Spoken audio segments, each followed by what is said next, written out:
स्वयं पुरोहित टीएमसी के प्रवक्ता हमारे साथ जुड़ चुके हैं। स्वयं पुरोहित जी, कोर्ट में जाना सबका संवैधानिक अधिकार है। कोर्ट का जो भी फैसला होगा सर्वमान्य होगा, सबको मानना पड़ेगा। लेकिन वहां पर जहां कब्जा था, उन कब्जों को हटाया जा रहा है। अब हमें नहीं मालूम कि वो कब्जा सही था या गलत था, ये कोर्ट तय करेगी। लेकिन इसमें ना बीजेपी पीछे है ना कांग्रेस पीछे। वो कांग्रेस जो आपकी केंद्र में सहयोगी है। नादिया में एक उदाहरण सामने आया जहां पर कांग्रेस के कार्यकर्ताओं ने अपने दफ्तर को कब्जे से छुड़ाया। कहा टीएमसी ने इस यहां पर अपना झंडा गाड़ करके कब्जा कर लिया था, हमने अपना ताला तोड़ा और कब्जा ले लिया। क्या वो कब्जा सही था? वो सब तो ठीक है भैया, ये पीछे वाला स्वयं पुरोहित जी आवाज जा रही है। आज जो हमारी नेत्री ममता बनर्जी, भैया थोड़ा दूर। हाँ एकदम मुझे आपकी आवाज आ रही है। और मैं सुन लीजिए, देखिए हिंसा चल रही थी पश्चिम बंगाल में। 4 तारीख को नतीजे आने के पहले से ही पूरे बंगाल के अंदर में फिर एक रक्त रंजित इतिहास बना और लोगों को मारा पीटा गया, जलाया गया, लोगों की दुकानें जलाई गई। तृणमूल कांग्रेस के पार्टी कार्यकर्ता, अभी भी बहुत से लोग हैं जो घर छोड़ करके घर में नहीं रह रहे हैं। उनकी पार्टी की ऑफिसों को तोड़ा गया, कब्जा कर लिया गया। इस मुद्दे पर अगर कोर्ट के पास नहीं जाएंगे तो कहां पर जाएंगे, आप मुझे बता दीजिए। अगर कोर्ट में गए, कोर्ट ने क्लियर कहा है लॉ एंड ऑर्डर, पुलिस प्रशासन एफआईआर दर्ज नहीं कर रहा है। अगर लॉ एंड ऑर्डर के नाम पर यह सरकार आई है और अब सरकार बन गई है और लॉ एंड ऑर्डर को बहाल नहीं करेंगे तो इसके बारे में कौन बात करेगा? सुप्रीम कोर्ट की टिप्पणी और हाई कोर्ट की टिप्पणी मैं बता देता हूं। Maintain law and order at the ground level. The police shall also ensure that if any citizen is irrespective or his affiliation is illegally thrown out of the shop, house, property, etc.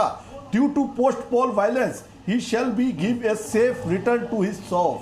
ये जिम्मेदारी सरकार की है, प्रशासन की है। ये court की टिप्पणी है, मैं आपको बता देता हूं। ये प्रशासन को जिम्मेदारी है।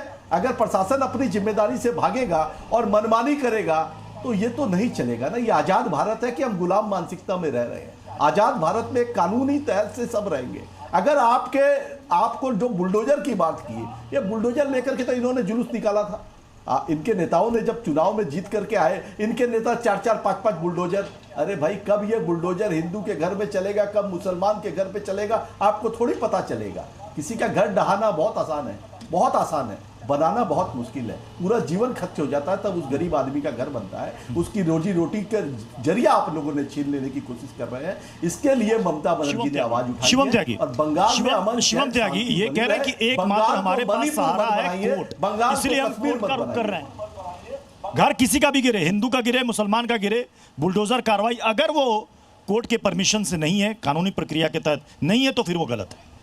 देखिए, टीलकजा फैक्ट्री को लेकर जो खास तौर पर ये कोर्ट में गए थे कि उस पर कार्रवाई इमीडिएटली रोक दी जाए, उस पर कोई जल्दबाजी ना दिखाते हुए कोर्ट ने कहा कि पहले याचिका दायर करनी है। 1 दूसरा एक और चीज़ है, यहाँ पर बिना ड्यू कोर्स ऑफ लॉ के, बिना प्रोसेस के कोई भी कार्रवाई ना हो रही है ना होगी।